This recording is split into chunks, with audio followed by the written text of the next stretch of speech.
Ahoj, dneska to nebude o varení, ale bude to o fermentovaní. Pripravíme si kvasené úhorky, alebo jak tomu hovorím ja, kvašáky. Môžeme ísť na to. Budeme potrebovať, ja mám 5 litrovú flašku, záleží akú budete mať. A úhorky, višňový list, ináč sa dáva vinný list, ale ja som nezohnal, tak mám višňový. Ďalej feferonku, čierne korenie a kopor. A ešte kúsok chlebiku na naštartovanie kvasenia. Takže môžeme sa dať do... Zoberieme si flašku, na spodok si dáme višňové listy.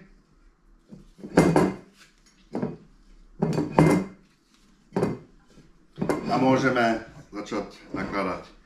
Úhorky som si na konci pookrajoval, aby to lepšie prekvasilo a aby sme, keď do toho kúsneme, aby nám to nevystreklo. Takže môžeme to pekne poukladať. Začneme od spodku.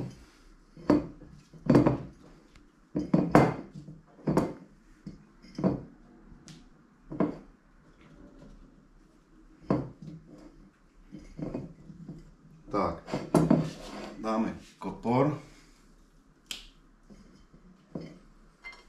Môžete to potom postupne prekladávať.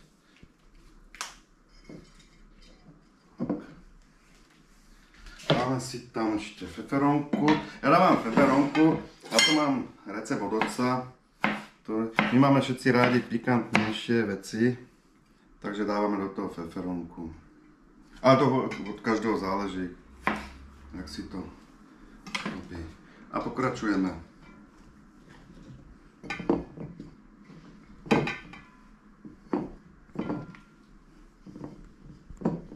Úhoriek mám asi 2 kg niečo, nejakých pár gramov. Takže do tej 5 litrovej fľašky to by malo byť akurát.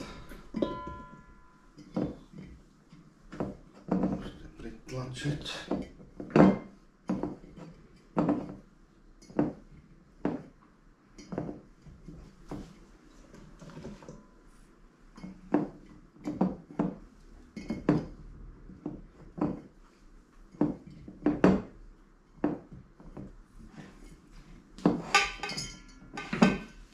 Zase dáme kopor.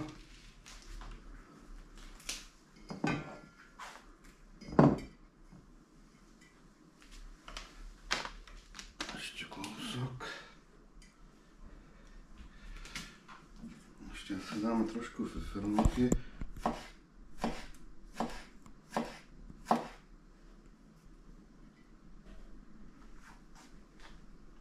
To záleží, do jak má pálivé. Neviem ešte, jak páli táto. A môžeme zase mať úhorky.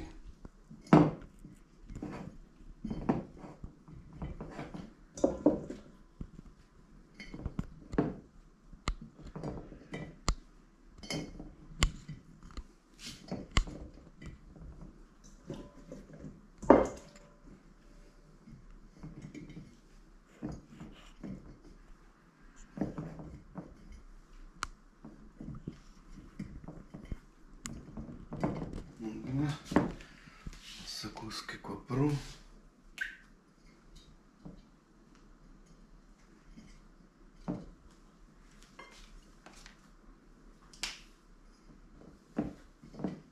Tak, my sme mali.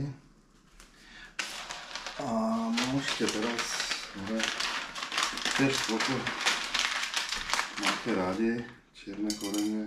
Ja dávam tak 10-15 guličiek.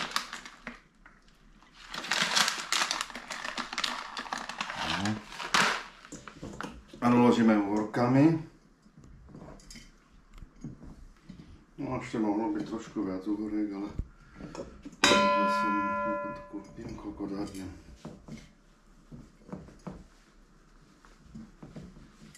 Dobre. Máme pripravenú už vodu na zaliete.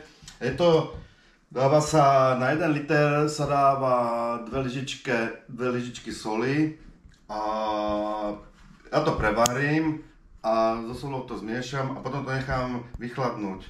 Takže je to studená ako voda a môžeme to zalievať postupne.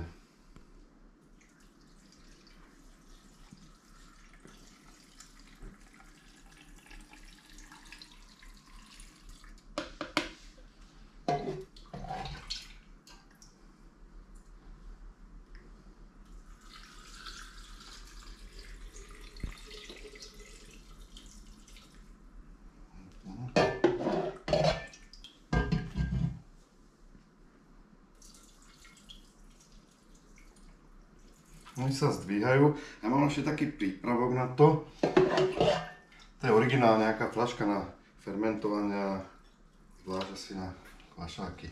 Takýto prípravok, nakoniec tam dám.